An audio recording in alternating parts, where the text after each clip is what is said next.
ভারতের কিছু ফুরুত আছে, আমরা বাংলাদেশ, আমরা বিশ্বের যে আমরা মহানবীরে কটাক্ষ করে কথা কইছে।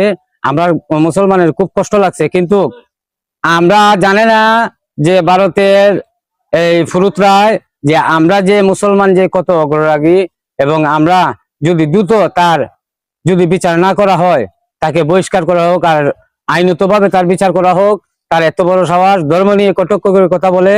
ভারতের কিছু নেতা আছে, কিছু ফুরুত আছে, এক মহিলা আছে, তারা আমার নবীরে কটাক্ষ করে কথা কইছে, খুব মারাত্মক কথা কইছে, যা বলা যাবে না।